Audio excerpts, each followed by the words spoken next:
Welcome to our Abandoned Scotland Adventure series, where we take a road trip across Scotland to visit everything from old hospitals to castles and modern ruins.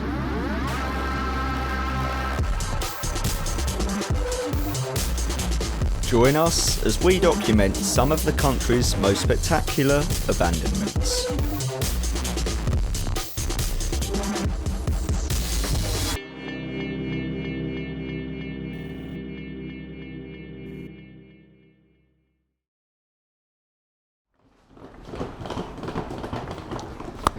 So we're done with our stay in the urban hotel. Now it's time for some urban adventures. We've got true Scottish weather today, so hopefully it won't be too bad for us. The night before we had a good meal before scoping out a Victorian school, but unfortunately it was unsuccessful. It would soon be the last day of our Scottish road trip, and we weren't going to waste it before our flight back to London. We're now driving to the Clune Park estate, is it? It is. Which is a huge derelict sort of housing estate. Not necessarily nicest, but photogenic in a strange way. We're supposed to go down one road to get there, but police have shut that, so we're following our diversion, so hopefully we're there soon. We've been fortunate with the November weather so far, but our luck had finally run out. Like some of the houses to me. Clune Park. Looks like they're I don't know. It didn't feel like the best place to be parking our hired 2022 VW Golf, but we had very little choice.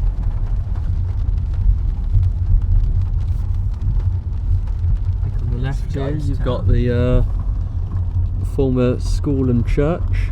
Yep, Clune Park Primary School, church there, which it looks like there's a big window that's had the mesh ripped off. News agents and shops.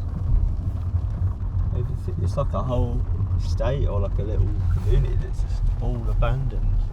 The whole thing is shut down. Yeah, it's a bit of a, proverbial hole, but quite interesting. So as you can see, it's absolutely pouring it down out here. It is horrible. Joe's got his plastic bag waterproofing device. I've got mine stashed in the pocket, so we're going to try and take a couple of pictures without getting the lenses too wet. The Clune Park estate was built at the turn of the 20th century for dockers of Port Glasgow, a shipbuilding town at the mouth of the River Clyde. The church was built in 1905 to serve the estate and was used until 1997. It is a Category B listed building. The school was built in 1887 and didn't close until 2008, but after this visit it caught fire in August 2023 and has sadly been gutted. The rest of the estate is largely uninhabited, yet strangely a few flats are still occupied amongst the dereliction. We ventured inside an open door, unsure about what or who we might encounter.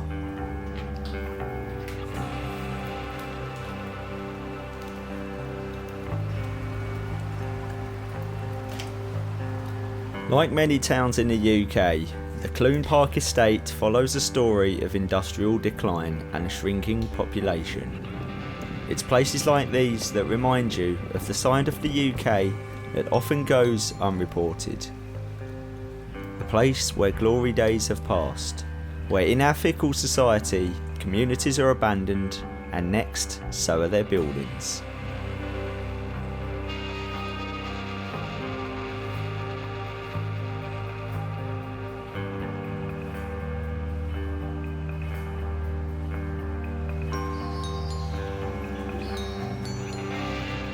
The estate has been ill-fittingly named Scotland's Chernobyl, but no disaster happened here overnight.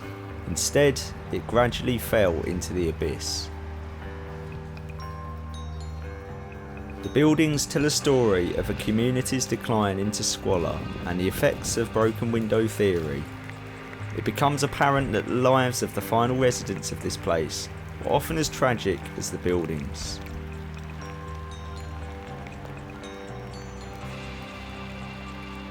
Scotland has the highest drug abuse mortality rate in Europe, and the Clune Park estate reminds us of the social effects of urban decline.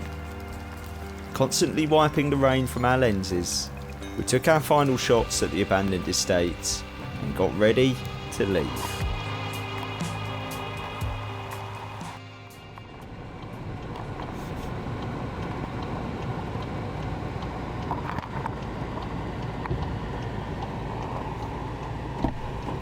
Get the phone picked and all done. There you go. For our next stop, we paid respects to an urbex classic. Back in 2009, I was assigned a geography project on this place, Inverkip Power Station, and that is when I first met the activity known as urban exploration. This gate is one of the only bits left of this once enormous power station. Today the site is cleared and awaiting redevelopment. I tell the full story of how I came to find out about this place in a separate recent video, so please go and give it a watch.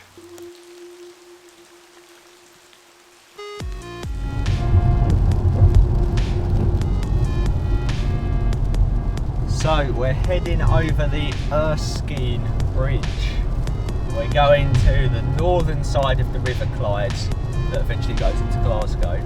We're going to an area called Cardross, and it's home to urbex legend. It's home to a place called St Peters Seminary. We're going to see St Peter to forgive us our trespasses.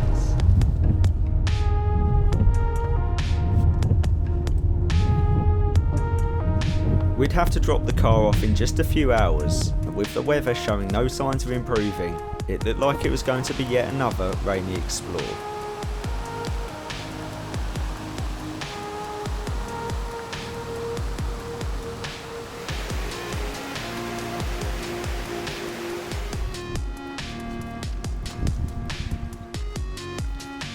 Here we are.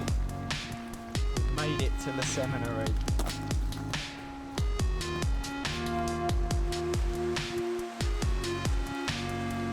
St Peters Seminary has been on our bucket list since we began exploring. Another classic urbex hotspot, it has been left since the late 1980s.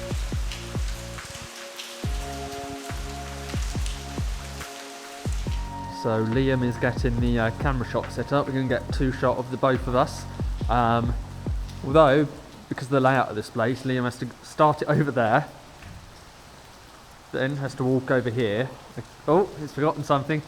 We're gonna restart it, sorry. False alarm. So because of the layout of this place, Liam has to run round and obviously making sure that he doesn't trip. You can see the camera light flashing. As soon as it holds on, you make a serious face.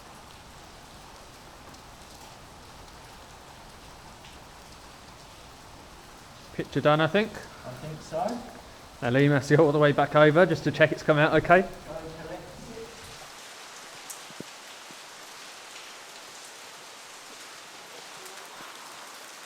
The Decaying Seminary is another place on our road trip that appeared in the 2007 film Urban Explorers Into the Darkness. It's a great piece of cinema capturing the scene back then, 16 years ago, and if that doesn't make you feel old enough, they're still using film cameras. It's amazing.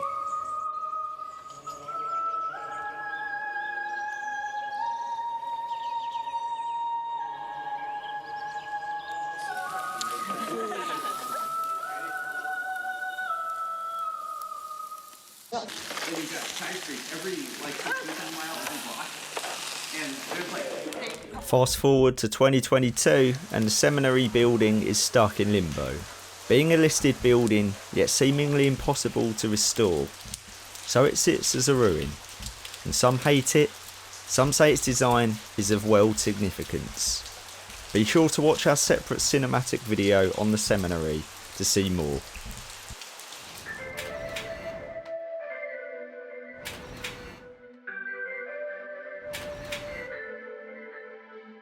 So we're now leaving the seminary. Very interesting place, different. It's obviously not in a great condition, very much a modern ruin, but quite interesting to walk around it. Yeah, and quite a high to end our Scotland trip on. Today's our last day, day 4. So now we're heading off to the airport to fly home, and then after that, one of the hardest tasks of having to edit all the photos, the videos, that's when it all begins. So let's go and dry off and get out of Scotland.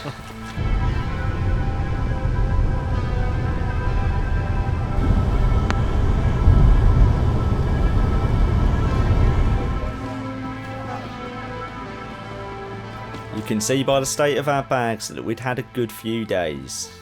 So whilst I'm on the tea, Liam has opted for cheese and biscuits and a whiskey. Yeah. When in Rome, evening's drawing near, winter's drawing near as well.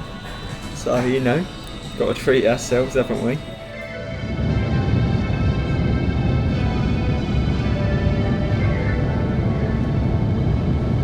Before long, we were greeted with the familiar sight of the River Thames.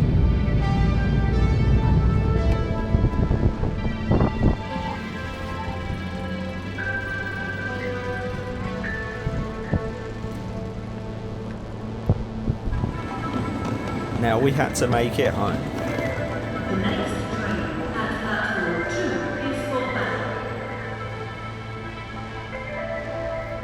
We're now on one of the most dangerous parts of our trip, West Ham Station. There's an unmarked package down there, so let's get out of here before it goes bang. Quite a good place.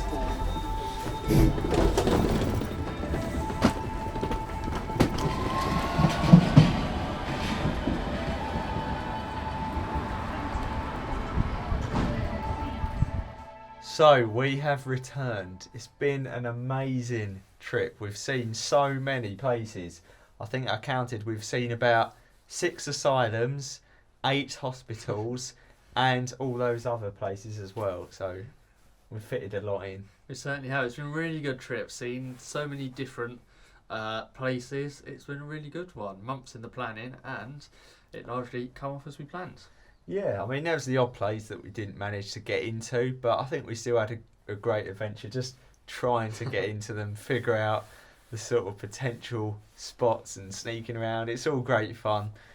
We got absolutely soaking wet today, but we did all right, you know. We've got all the kit back in one piece and ourselves, so that's great. Bodies are aching a little bit. I think a couple of days rest is in need.